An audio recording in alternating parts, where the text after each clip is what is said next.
You guys don't have your questions for Braelon? Whenever you're ready. Braelon, how does it work so well with you and Chaz, not just on the field, but off the field too? Like, why does that work so well, that pairing? Well, this definitely isn't our first rodeo together. Going into year 3, kind of being somewhat of a duo, and off the field, I would probably say we consider each other best friends. Everything that we do off the field is pretty much done together. Neither of us do too much, so whether we're at home, we're on the game together, or if we're trying to grab a bite to eat, it's always the two of us. Tanner made a comment the other day. He saw us, doing our little recovery thing in the treadmill, in the pool. You guys are inseparable, and I would say we are.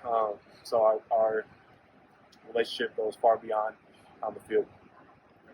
Obviously, wondering what this offense looks like, especially the run game, changes. Braelon today, which has run some of the that says about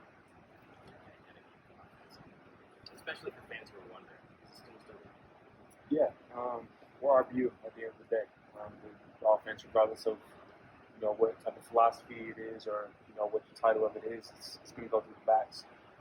Coach Spalding always says we're the injustice of this offense. So regardless if we're trying to run the ball, we have to do a great job of doing that. If we're trying to throw the ball, we have to do a great job of protecting and catching the ball. So, like I said, we're the injustice of this offense. And whatever we're trying to do, we got to make it right. And today, obviously, we had a lot of success running the ball.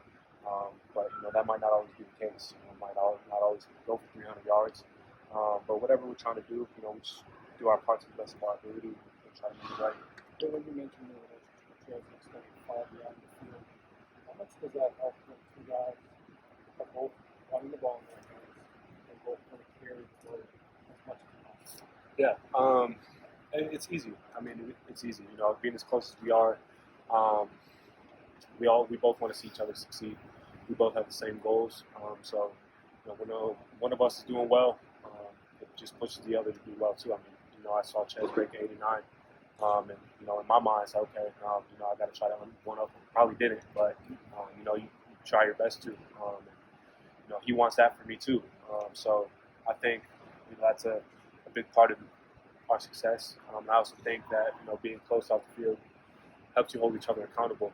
When one guy isn't playing up to his standard, or he's not doing the right things on or off the field, you can kind of get into him a little bit. We respect that out of each other, and makes us who we are, and it pushes us to be better every day. What do you think of Tanner as a leader, and what do you think of how he plays today? I thought he played well. Obviously, he would probably not be too happy with his performance, but at the end of the day, we won the game. And he did a great job managing the game and managing the offense, especially his first time being out in Camp Randall, with a packed stadium, when the bullets were really flying. I thought he did a good job, communicating with all of us. Nothing was really, we didn't have any confusion on the field or anything. So in that way, I thought he did a great job. Obviously, there's room to improve for everybody, and he would definitely like to play better the next few weeks. And I think he will.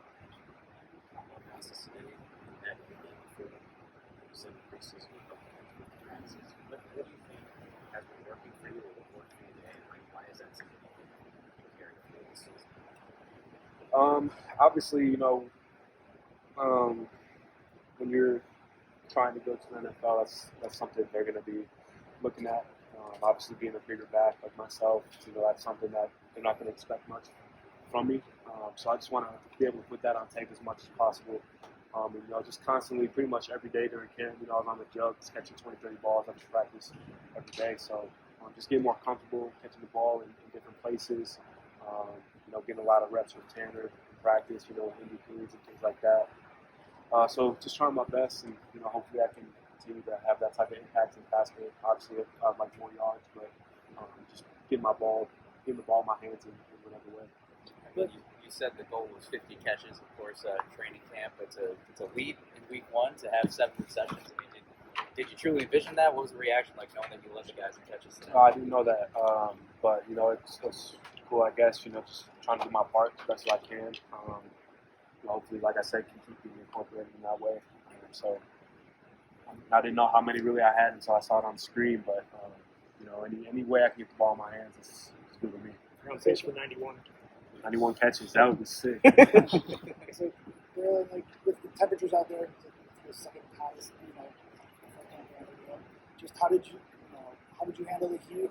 How do you feel the staff handle the conditions that were out there? I didn't think it was that hot, honestly.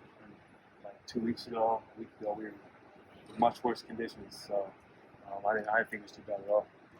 You said that Chaz is taking a major step forward in his third year in Madison, but he said he's running some improvement. Obviously, we've all gotten better, but Chez has been a dog since he got here. Obviously, he's had a couple unfortunate injuries that have kind of not allowed him to play up to his full potential. And like you said, he told me the other day, this is how he's felt going into the season. We saw it today. That's just what he can do when he's healthy. I think people were really, truly, kind of sleeping on Chez, and that's not something you want to do. He's a one play away. Like you saw today. Can you go through his 89-yard run from your perspective and what you were seeing as that play developed? Yeah, just obviously great blocking up front. He made a cut back on the first safety. I thought he was going to try to take it to the opposite pylon. After he made that second cut, I was like, no. But, he made it work. And we kind of laughed about that, too, because he's notorious for that, being in the second level, kind of doing whatever. But he made it work, man. It was awesome to see. Which just said some people can describe running that combo as like a 1-2 punch. How you and Chez a 1-1 punch. Do you view it that way as well? Yeah, for sure. We both. Chez was the starter when I got here. He was the first man on the field. Now that I'm the first man on the field, but at the end of the day, he's a top tier running back. And I think that we saw what people were saying in the offseason. We're just gonna leave it at that. The juice, the energy it gives you guys seeing that 89-yard run. Again, the energy that it creates for you guys. What did it do for you on sidelines? Yeah, like I said, it was just kind of obviously very happy for Chez. He longest play in his career. Had a great start to the season, but it makes you want to kind of one up him. And I think the next drive I had my first touchdown. And, that's just like I said before. We just push each other to be better. And hopefully, we can do that for the week. That's the goal.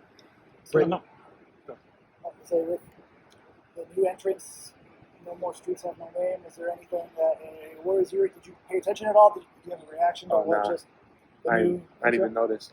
No. It's a new song we ran out. There was no song. Oh, it was no song? It was like a video package, right? Video package, and then it all came out. I didn't even notice. What were you saying in the offseason? What Oh, are you referring to? The duos, top duos. Oh. Braelon, today, did it feel like you were running in a lot lighter boxes? Did it feel like there was more space to operate at the line of scrimmage that led to some of those explosive plays? Yeah, I think so. That was one thing that me and Chez were very excited about in this new offense, kind of creating those lighter boxes. Obviously, people are still going to be trying to stop the run as best they can, but today we got the best of them and just trying to build on that and do the same thing next week. I know wearing people down has kind of been you guys' mantra since you've been here. You feel like you did it in a different way today versus in years past? Because it seemed like in that second half they didn't have much energy left to tackle you guys. We knew that. We knew that coming in. We knew that after my first drive. I knew by the fourth quarter it was going to be tough for them to tackle us. So I don't think we did it in any way different. We kind of just were pounding the rock.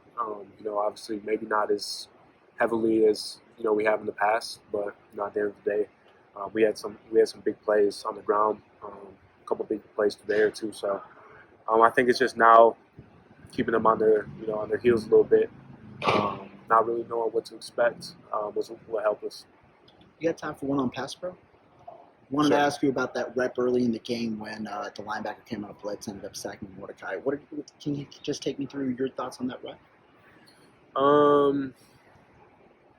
Well, without getting too technical, they basically have two linebackers up on the line, so it's kind of a weird protection for us, trying to adjust that.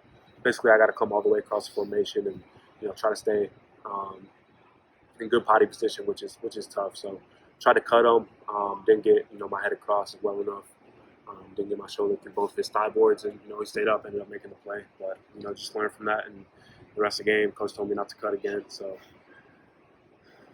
All right, all good. Thanks, guys.